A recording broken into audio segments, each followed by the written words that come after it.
and today we're going to be taking a look at Angel Beats. And I have seen this one once before, but it has been a little while, so I figured I might as well do a review on it and revisit it. So as always, let's get started with the story. So it begins with our main character, Otanashi, and he wakes up in the middle of a schoolyard with some girl holding a sniper rifle right in front of him.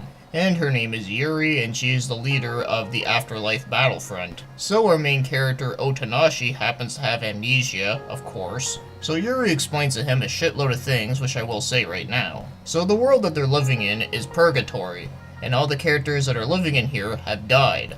Yeah, normally you'd be thinking that would be like the major plot twist of a typical M. Night Shyamalan film, but no, they explain it to you right at the beginning. Kind of an interesting structure, if I say so myself. So there is one enemy called an angel, where they all believe that she is non-human, and she always puts a stop to everything that the team does. So Otanashi doesn't believe any of this and ends up running right up to her, and he ends up getting himself stabbed right in the chest. And like I said, no one in this world can die. So whenever you get really badly hurt, it just hurts like hell, and it takes some time to revive. So after a little while, Otanashi wakes up in the restoration room, and after getting a surprise attack, he ends up finding out that there's no one else around except for students, and he eventually finds the Afterlife Battlefront, and he gets introduced to a shitload of characters, because let me tell you one thing, is that this show has a lot. So I'll just go through them briefly, just because I don't want to take too much time here. So there's Hideki, who is a baseball player that always likes to try and play it cool. And then there's Noda, who is a crazy maniac. Fujimaki, who is basically a samurai dude. Matsushita the Fifth, who is a big giant guy who is obsessed with beef bowls. Oyama, who believes he has absolutely no talent whatsoever. Shina, who is a ninja who is obsessed with cute things.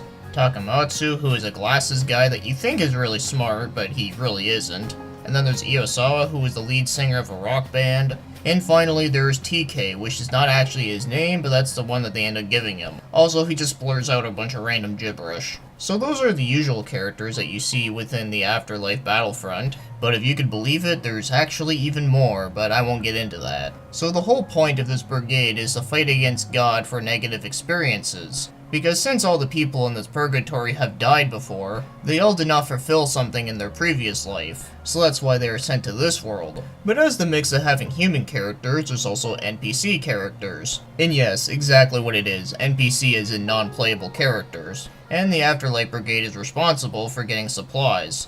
And all the supplies is hidden deep down under the ground. But it's not easy getting there because there's a shitload of traps to be had. But the one thing that everybody is scared of within this show, even more than the angel, is getting obliterated. Which I guess is the closest thing to dying in this world without actually dying. So I think I talked just enough about the story here.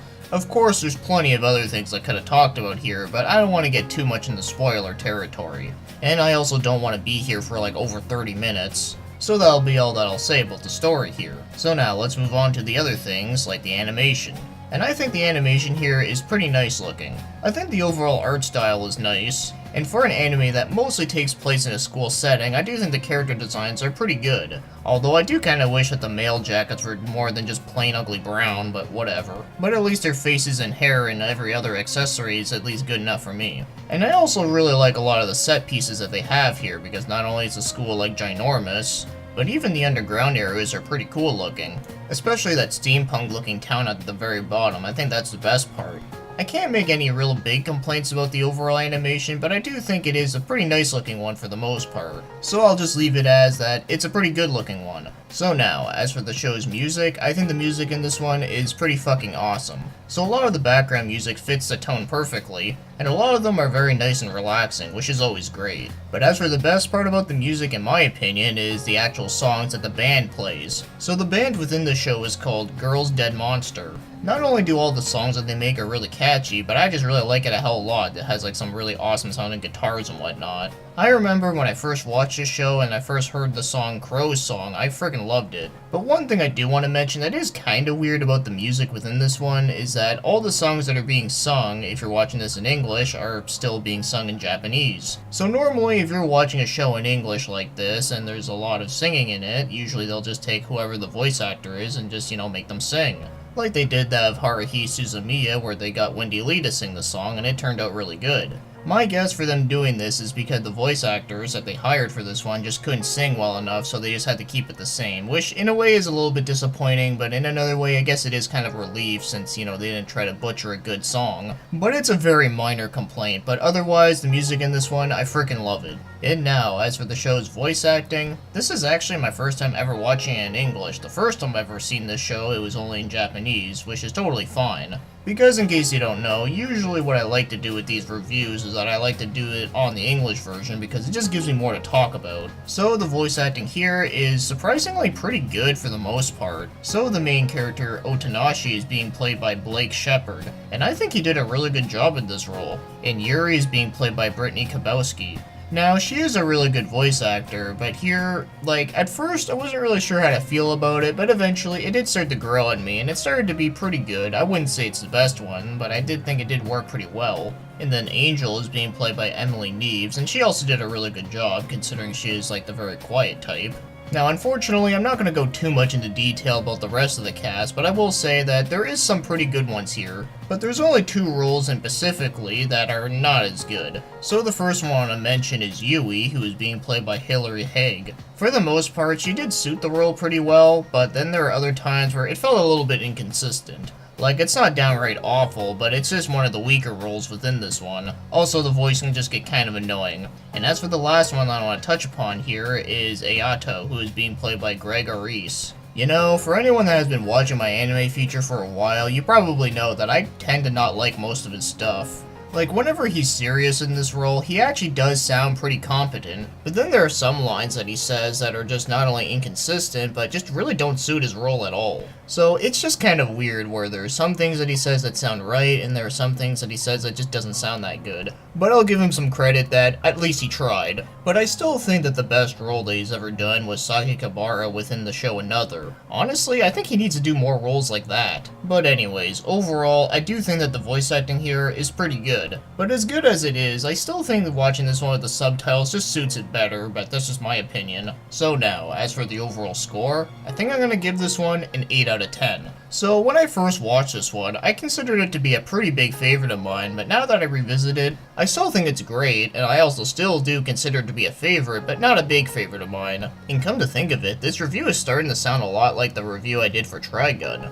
Because let's start off with talking about the stuff that could have been done better. So this show has a shitload of characters, and because this show only has 13 episodes, not all of them can get developed properly, which is a damn shame.